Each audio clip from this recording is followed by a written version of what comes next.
होगा ना। तब कहानी की शुरुआत में हम डैन बी नाम की एक लड़की को देखते हैं जो काफी परेशान सी लग रही थी। वो मन ही मन दुआ करने लगी कि बस किसी भी तरह मैं गायब हो जाऊं यहाँ से। तभी कहानी की शुरुआत में हम डैन बी नाम की एक लड़की को देखते हैं जो काफी परेशान सी लग रही थी। वो मन ही मन दुआ करने लगी कि बस किसी भी तरह मैं गायब हो जाऊं यहाँ से। तभी उसकी नजर एक खड्डे पर गई जिसमें बारिश का पानी भरा हुआ था। डैन बी ने पास जाकर देखा तो उसे पानी में कुछ लोग अजीब से कपड़े पहने हुए नजर आए। वो सब बारिश के लिए दुआ कर रहे थे। उन लोगों का कहना था कि पिछले 3 साल से बारिश नहीं हुई, लोग सूखेपन की वजह से मर रहे हैं। तभी अचानक से डैन बी ने उस पानी में छलांग लगा दी और वो सीधा उस जगह पहुंच गई जहां वो लोग बारिश की दुआ कर रहे थे। डैन बी उन सबको देखकर हैरान हो गई। उन लोगों से पूछने लगी कि तुम कोई राजा रानी वाले सीरियल की शूटिंग कर रहे हो ना। लेकिन वहां मौजूद राजा को उसकी हरकतें बहुत अजीब लगी। वो थोड़ा घबरा गया और गुस्से से पूछने लगा कि तुम कोई चुड़ैल तो नहीं। डैन बी ने थोड़ा घबरा कर कहा कि मैं कोई चुड़ैल वुड़ैल नहीं हूँ, 12वीं क्लास में पढ़ने वाली एक बच्ची हूँ। इतने सालों में भाषा बहुत बदल जाती है। उसके बोलने के तरीके से लोगों को लगा कि शायद ये कोई जादुई मंत्र पढ़ रही है और वो लोग और भी ज्यादा डर गए। तभी कुछ सिपाहियों ने उसे तलवारों से घेर लिया। जब डैनबी को पता चला कि ये तलवारें असली हैं तो उसने बातें बनाना शुरू कर दिया, क्योंकि इस काम में तो वो माहिर है। उसने कहा कि मुझे पता है मैं यहाँ क्यों आई हूँ, ताकि मैं बारिश को यहाँ तक ला सकूं। ये सुनते ही सब लोगों ने उसके सामने गर्दन झुका ली। उसने कहा कि ये मंत्र 50 बार दोहराना, ठीक है? और 50 बार उसकी बताई उलझुल बात को दोहराने के बाद जैसे ही उन लोगों ने अपनी गर्दन उठाई, डैनबी वहाँ से गायब हो चुकी थी। वो भागते भागते एक ऐसी जगह पहुँच गई जहाँ चारों तरफ धार्मिक कपड़े लटके हुए थे। वो अपने कपड़े बदल कर सबके साथ चलने लगी और जाकर आराम से एक जगह बैठ गई। राजा वहाँ पर लोगों को समझा रहा था कि हमें आलतू फालतू चीजों पर भरोसा करना बंद करना होगा। अगर हमें अपने राज्य के भविष्य को सुधारना है तो हमें साइंस और मैथ्स के ऊपर काम करना होगा।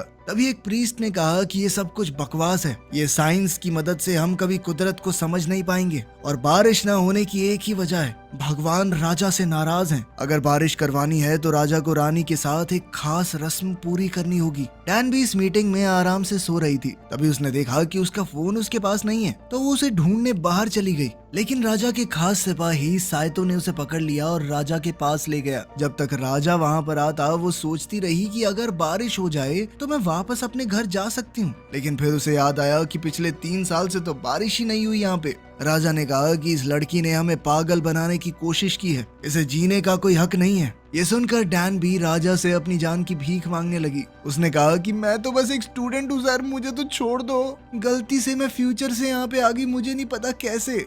अपनी मौत को सामने देखकर डैनबी के आगे उसकी जिंदगी घूमने लगी कि कैसे वो यहाँ तक पहुँच गई। डैनबी 12वीं क्लास में पढ़ने वाली एक आम सी लड़की थी। अब बस कुछ ही दिन बचे थे जब वो यूनिवर्सिटी का एंट्रेंस एग्जाम देगी। लेकिन डैनबी बहुत ज्यादा कमजोर है मैथ्स में। वो जब भी मन लगा के मैथ्स पढ़ने बैठती तो बस सो जाती। उसके मैथ्स के टीचर इस बात से बहुत परेशान थे। एक दिन मैथ्स टीचर ने उसे क्लास में खड़ा कर दिया और एक क्वेश्चन सॉल्व करने को कहा, लेकिन हर बार की तरह वो इस बार भी क्वेश्चन को सॉल्व नहीं कर पाई। टीचर ने गुस्से में उसे सबके सामने जलील किया। घर पहुंचने के बाद डैनबी एक अच्छे स्टूडेंट की तरह टीवी पर गाने लगाकर अपने फोन में गेम खेलने लगी। तभी उसकी माँ वहाँ आ गई और सबकी माओं की तरह उस पर ताने कसते हुए बोली कि जैसे तुझे गाने याद है ना, ऐसे पढ़ाई तो याद नहीं होती। बिल्कुल अपने बाप पर गई है, एकदम नकारा। इसके बाद थोड़े और ताने कसने के बाद डैनबी की माँ सीरियल देखने बैठ गई। अपनी माँ का सीरियल देखना डैनबी को बिल्कुल पसंद नहीं था, इसीलिए वो कमरा छोड़कर अपने दोस्त से मिलने चली गई। लेकिन डैनबी के दोस्त ने भी उसे लेक्चर देते हुए कहा कि ये तुम्हारा आखिरी चांस है कॉलेज में एडमिशन लेने का। अगर तुम इस बार भी फेल हो गई तो तुम्हारा फ्यूचर बर्बाद है एकदम।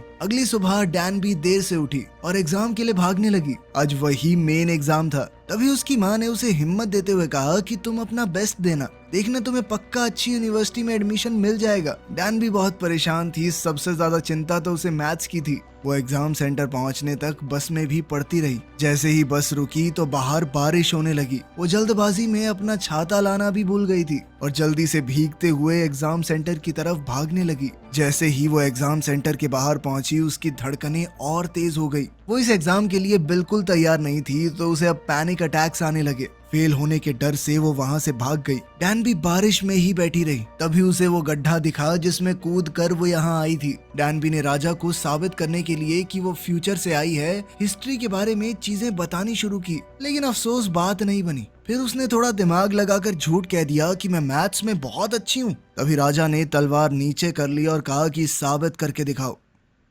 राजा ने डैनबी को एक सवाल दिया हल करने के लिए। डैनबी की राइटिंग तो बहुत बेकार थी, लेकिन डायग्राम देखकर राजा समझ गया कि ये सही जवाब है और साथ ही सॉल्यूशन भी बहुत बढ़िया था। ये देखकर राजा का मुंह खुला का खुला रह गया। राजा ने कहा कि हमारे देश के बड़े से बड़े जीनियस भी इस प्रॉब्लम को सॉल्व करने के लिए 3 दिन लगाते हैं, तुमने 1 मिनट के अंदर कर दिया। इसके बाद तो सब लोग डैनबी को ऐसे देख रहे थे मानो वो कोई बहुत बड़ी जीनियस हो, जबकि जिस समय से डैनबी आई थी वहां तो वो एकदम नालायक थी, लेकिन इस समय में बाकी सब तो दूसरी क्लास की मैथ्स में फंसे पड़े हैं। अब राजा ने डैनबी को एक ऑफर दिया, अगर तुम हमारे लोगों को मैथ सिखाओ तो बदले में मैं तुम्हें घर भेजने का वादा करता हूँ। डैनबी के पास कोई चारा तो था नहीं, तो वो मान गई। उसका पहला स्टूडेंट खुद राजा है। साथ ही राजा ने उससे कहा कि अब से तुम्हें एक लड़का बन के यहाँ रहना होगा, क्योंकि तुम चाहे जिस